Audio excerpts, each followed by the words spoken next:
What do you get when you cross an indie Kickstarter campaign with everyone's favorite blue roadkill? You get a Sonic fan game that later turned into its own thing called Freedom Planet. Nice! This game ended up flying under my radar for the longest time.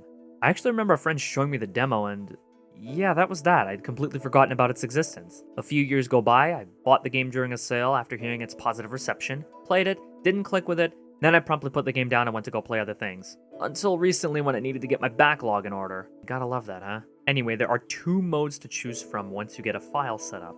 There's Classic Mode, which makes you play through 12 of the 14 stages similar to the games it's trying to emulate, while Adventure Mode does the same thing, but throws a story into the mix.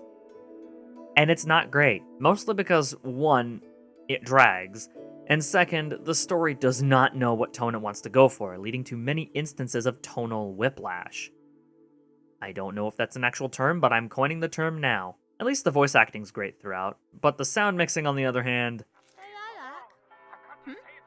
How come Toy doesn't want to hang out with us? He said he had some work to do. He's probably just scared of getting cooties.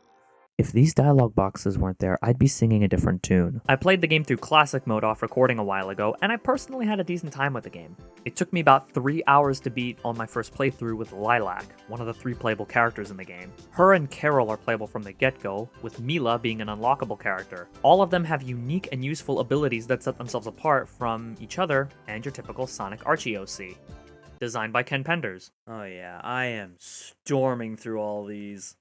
Alright, to speed things up, Lilac is the best for your first playthrough, since she has a lot of moves that are basically the best for crowd control, and blasting off in any direction that isn't directly north or south. Carol is there for some extra challenge with a slippery wall jump, Chun-Li's, and a surprisingly fast yet fragile motorcycle that not only comes in one color, but it's the year's hottest new model. And Mila's platforming chops are the best in the game, but she struggles in boss fights due to her smaller health pool, slower top speed, and abilities that take longer than...